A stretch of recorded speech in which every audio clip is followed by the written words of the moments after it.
Several things. Fuck, I can't even talk. Well, several things have changed since my last full-length video. If you can see, I've been working on the highboy. Got the cab and everything off, like y'all seen, and I've been slowly grinding, getting rid of all the rust, and giving this thing an outstanding paint job. Looks quite nice. But rain came, and then that stopped, and then I ended up selling the Grand Marquis, which was my only means of transportation. Yeah, I know, I do some stupid stuff. And then I acquired this truck, which this is my buddy's truck. This is his work truck.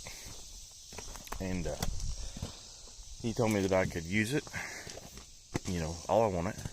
I just had to fix it. So when I was fixing it, he said it had dead batteries. The batteries needed to be jumped. Negative. I needed to put $500 worth of batteries in it.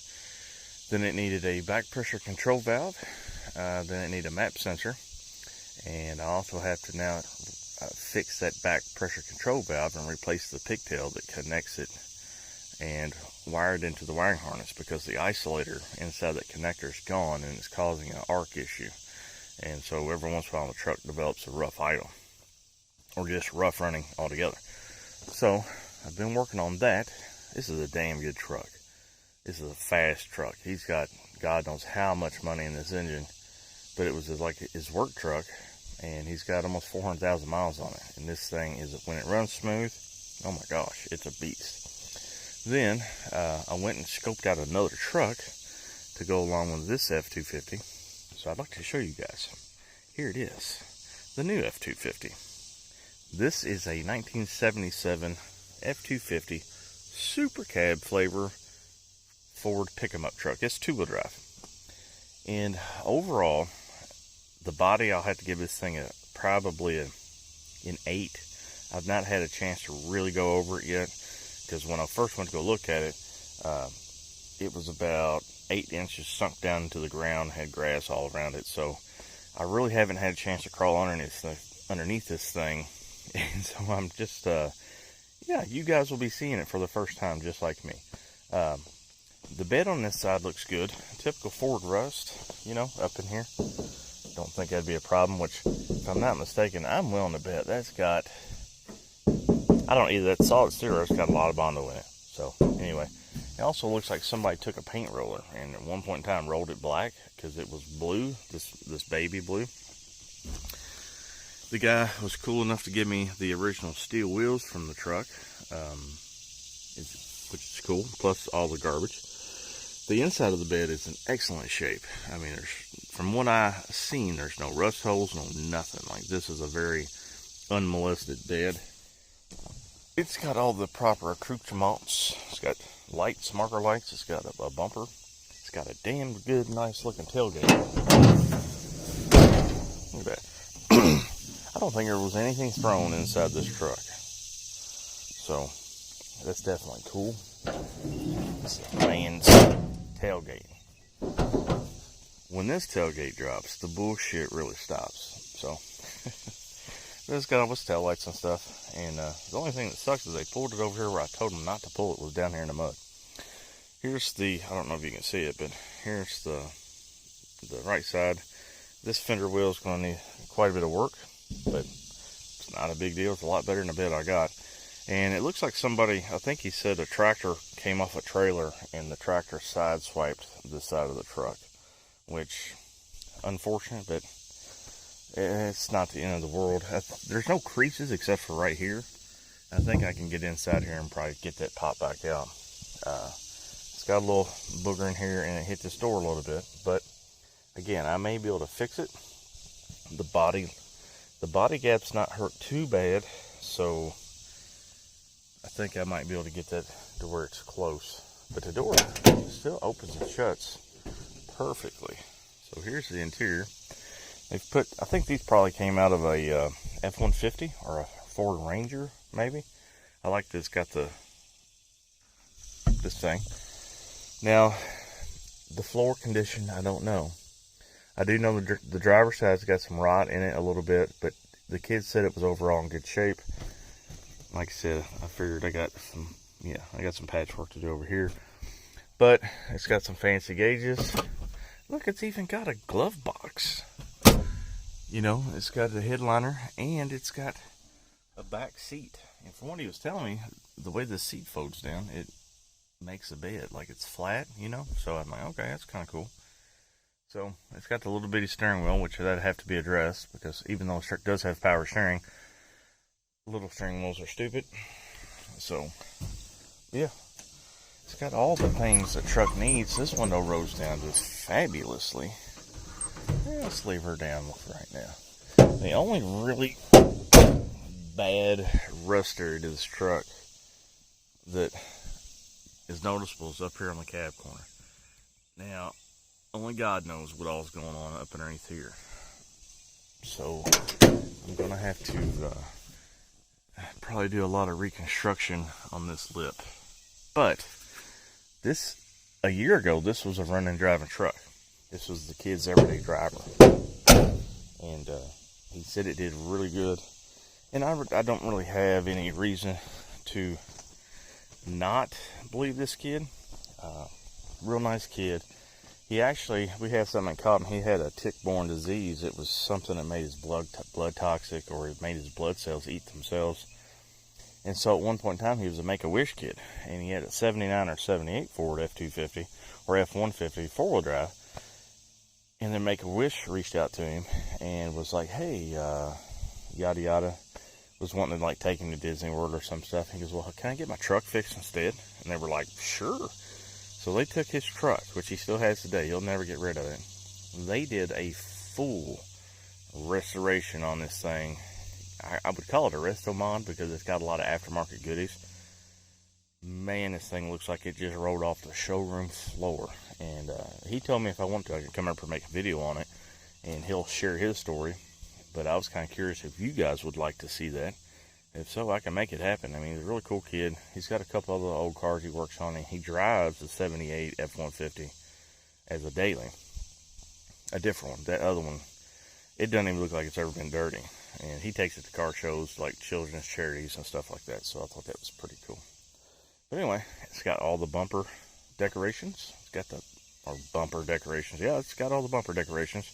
It's got all the grill lights, headlights. I'm not sure if they work. I think they do. The hood's not bent. I just had it up later last night when I first got home. The windshield is better than the Highboy windshield, but it does have some fogging coming on. And the thing I really dig, West Coast mirrors. Check these suckers out. These suckers are baller. This is a man truck. This isn't one of these frou-frou, look at me, I don't know my gender fluid trucks. Yeah, this is a man's truck. This is bitchin'. I like it. So, let's check out the dash. The dash looks good. The dash pad, on the other hand, is pretty roached out. But the Highboy's got a good dash pad. It will be coming in here. The dash bezel's in good shape. All the gauges look to be in good shape. I don't see any fading or nothing on the lettering. It's got a little baby tack and a little baby steering wheel, which, like I said, that's going to have to go. On these trucks, I don't care if you got power steering or not. This is dumb. Yeah. Here's the cool thing. This truck has got 2 tanks in the chassis. I thought this was like a fan selector. No, here's the fan right here. This is your fuel tank switch. It goes from your auxiliary tank down here to your main. See where it says fuel? Bloop. Bloop, bloop. That's really cool. And it don't smell weird in here. That's another thing that I've noticed. Because I was watching some Vice Grip Garage last night on some old Ford trucks. And he's like, smells like a mixture of sock sweat and melted butter or whatever. This truck just smells like an old truck. You know, it smells like real like Marlboro cigarettes and manhood. That's what it smells like in here. Yeah, but it don't smell bad at all. And these Ranger seats, this got to be a Ranger pickup. They go nice in here. They fit nice. They sit the proper height. I like it. And this old headboard, not bad shape. It could need some attention, but it's got visors. Wow. I mean, this truck is just, it's cool. And he's got a decent set of gauges in it. oil pressure, a water temp. What is it? What is it? Pour. That must be a fuel mixture gauge, I'm thinking, and a temp gauge. But yeah, like I said, this whole truck is sweetie. I'm really digging it. Like I said, I had the hood up last night, so I was kind of looking at some stuff, and I was going to put a battery in it, but the battery that I have won't work. But anyway, let's take a look at what's underneath of it. Did you notice that? The hood opened really well. So this right here is a 300 inline 6. Now this engine, I'm assuming, from what I can see, came from a late 80s F-150 with this engine in it.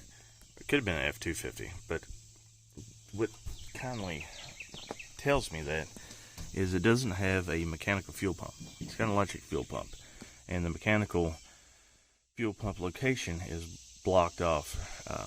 The screw holes are there. I don't know if they've got a cap or something covering it. I'm gonna look, but yeah, I'm in the valve cover. Kind of tells me it was a fuel injected motor at one point in time. Now, the kid, he said he took the intake off of it and the exhaust manifold and took the carburetor off for some reason. He reinstalled it. Now the truck won't really run. I'm thinking he's got an exhaust leak, or I'm sorry, not an exhaust leak, but an intake, like a vacuum leak someplace, and it's not doing its thing. And the carburetor's not loose, but there's got to be a vacuum leak someplace. I can put fuel in the carburetor and it'll run, but it won't run off the tank in the gas tank. So that's what I'm kind of thinking. Another thing that is pretty amusing on this truck is the homemade engine perches. Now the engine perches are the metal brackets that I'll show you over here. Bolt to the chassis, and then your motor mounts bolt to the engine perches. This right here is an engine perch, okay? This rubber piece up in here, that's your motor mount. Well, some backwoods hillbilly decided to make their own. And I'm going to slide the phone down there and show you guys this hot mess. See them things? See that right there? This, I don't have nothing to point, but you see what I'm talking about, don't you? This hot mess right here, that is just 4 pieces of old diamond plate steel that they welded together and welded to the frame of the truck to make the engine perch. Complete dorks, losers. That's all these people are. So, but it works. The kid said he drove it for years, didn't have a problem, pulled a small boat, but it's not right, and it's driving me batshit crazy. The other thing that I realized is this truck has kindly been cobbled together. This is an original 77 F-250 Shortbed, okay, super cab, because the original door sticker here tells me that. But the door tag over here don't match, and it should. So at one point in time, this truck had a title that was lost, and nobody could find it. But somebody had another truck that was a 77 F-250, but it was a single cab. So they used that VIN number to get it titled and get it licensed and all that stuff. Could I get it fixed? Yeah, but that's opening a can of worms, and sometimes it's better to just let laying dogs lie. You know what I mean? Got a title, and it's licensed to be on the road. That's all I care about. So, with that said, I'm going to end this video.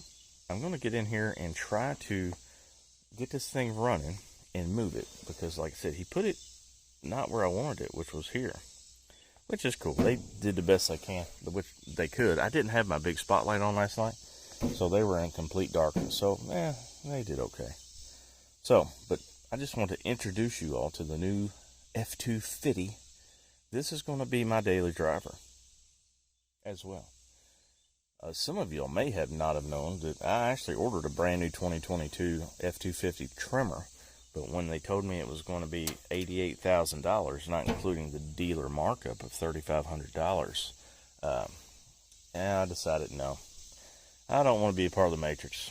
So this is going to be 10 times better and 10 times cooler because it's a real Ford. So anyways, I hope you all like this video, and I will see you in the next one.